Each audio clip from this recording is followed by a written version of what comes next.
Terence Crawford and Eddie Hearn didn't hold back after the fight, openly clowning Teofimo Lopez Sr., and the moment quickly went viral. While the bout itself settled things in the ring, the aftermath sparked a whole new firestorm. Fans expected analysis or sympathy, but instead got sharp jokes and pointed reactions aimed at the bold pre-fight talk. The contrast was brutal. Non-stop confidence before the bell, silence and ridicule after it. Their comments exposed how quickly narratives flip in boxing, where bravado is celebrated until results speak louder. Once the dust settled, the spotlight shifted from punches to pride. I said I gotta pick and choose my battles. You get 3 dribbles. You can't mess up. That's why I said if I drink too much, I'm gonna get tired. Drink. Laughs. Literally. 4-division world champion, 28 years old. What more can you say? Before the fight, the noise was nonstop. Teofimo Lopez Sr. was loud, dismissive, overly confident, and reckless with his words. He talked like the outcome was already decided. He brushed off Shakur Stevenson. He waved away Terence Crawford. He even threw shots at Eddie Hearn like none of it mattered. The energy was pure bravado, pure hype, and pure belief that his son was about to make a statement. But boxing doesn't care about confidence. Boxing cares about what happens when the bell rings. When the fight was over, the talking stopped. Shakur Stevenson didn't just beat Teofimo Lopez Jr. He boxed him to pieces. Calmly, clinically, methodically. The same voices that were shouting before the fight were suddenly quiet, searching for answers that never came. Bud Crawford and Eddie Hearn didn't have to say much afterward. The ring had already exposed everything that Teofimo Lopez Sr. tried to sell. Bud Crawford was backstage laughing, mocking the pre-fight confidence, calling it exactly what it was: empty talk, reckless talk. He made it clear how different things look when real money, real pressure, and real skill are involved. He pointed out how easy it all seemed when Shakur was in full control. This wasn't chaos. This wasn't luck. This was mastery. Inside the ring, Shakur Stevenson showed why so many fighters avoid him. From the opening round, his jab was sharp and authoritative. His footwork was flawless. His timing was precise. Every step Teofimo took forward came with a consequence. Every attempt to apply pressure was met with a counter, a pivot, or a stiff jab that reset the entire exchange. Shakur didn't rush. He didn't chase knockouts. He didn't force moments. He simply took what was there and made Teofimo pay for every mistake. Round after round, the gap in skill became impossible to ignore. After the fight, Shakur spoke with the calm of a man who already knew the result. He acknowledged that Teofimo tried to fight back. He gave him respect, but he also made it clear that the difference in strength, timing, and intelligence was obvious early. He talked about hurting him with the jab, with the left hand to the body, with clean shots upstairs.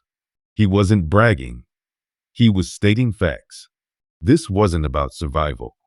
This wasn't about grit. This was about control. Terence Crawford explained what many fans and fighters refuse to admit. Shakur Stevenson doesn't get avoided because he's boring. He gets avoided because he exposes people.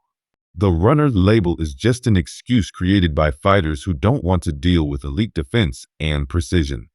Shakur doesn't knock people out violently because he doesn't need to. He dominates rounds.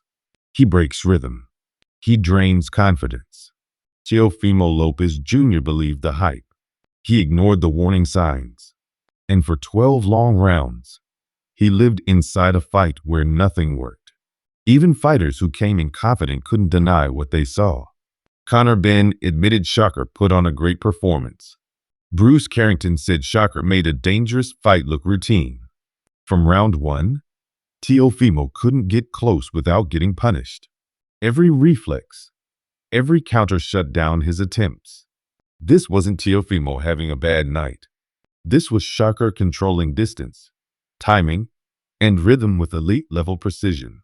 Clarissa Shields looked at the scorecards and said what everyone was thinking. This was a near shutout. 11 rounds to 1. Maybe even worse.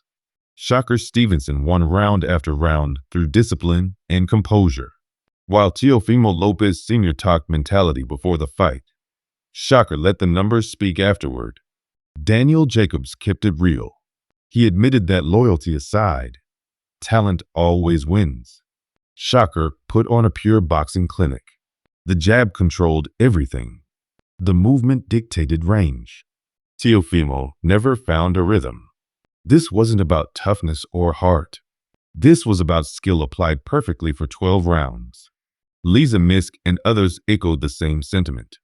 The difference wasn't grit. It wasn't courage. It was skill. Against Shocker, risks turn into punishment. Teofimo never fully committed because every opening was instantly shut down. The fight never became a war because Shocker refused to allow it. Even Teofimo Lopez Jr., after the fight, sounded respectful but frustrated. He gave credit. He acknowledged the talent. But underneath his words, the truth sat heavy. The fight never swung in his favor. There was no moment of momentum, no window of opportunity. Shocker took his confidence round by round and never gave it back. Eddie Hearn broke it down with brutal honesty. This was a levels fight. Shocker never looked uncomfortable, never looked rushed, never lost control. The footwork, timing, and shot selection were elite from start to finish. Eddie even suggested Shocker could have stopped him if he wanted to. That alone tells you everything you need to know. Edgar Berlanga pointed out something important. Shocker didn't just box Teofimo. He boxed his dad out of the fight. He neutralized the corner. He removed the influence. While Teofimo Lopez Sr. shouted instructions in frustration, Shocker stayed disciplined, ignored the noise, and stuck to fundamentals. Keyshawn Davis was blown away. He said it didn't even look competitive. He talked about how easy it looked, how Shocker dismantled Teofimo with composure and timing. He emphasized that this is who Shocker has always been, dating back to the amateurs. The confidence wasn't arrogance. It was earned. Bud Crawford summed it up with just a few words. Shocker is elite. Period. At 140 pounds, he's separating himself from the pack. Legends recognize it because they understand what they're watching. Speed, ring IQ, precision, consistency. No wasted motion, no wasted energy. When Shocker's trainer spoke, the pride was obvious. This wasn't just another win. This was another legacy moment, another title, another step toward greatness. While others shout, Shocker builds. While others exaggerate, Shocker executes. At the end of the night, the story was clear. Shocker Stevenson didn't just win a fight. He made a statement. He showed that boxing mastery hurts more than wild aggression. He proved that discipline beats hype, that preparation beats bravado, that skill pays the bills. Teofimo Lopez Sr. talked before the fight. Shocker Stevenson talked inside the ring, and the ring never lies. Now it's your turn. What did you think of Shocker Stevenson's performance? Is this the most complete fighter at 140 pounds right now? And where does Teofimo Lopez Jr. go from here?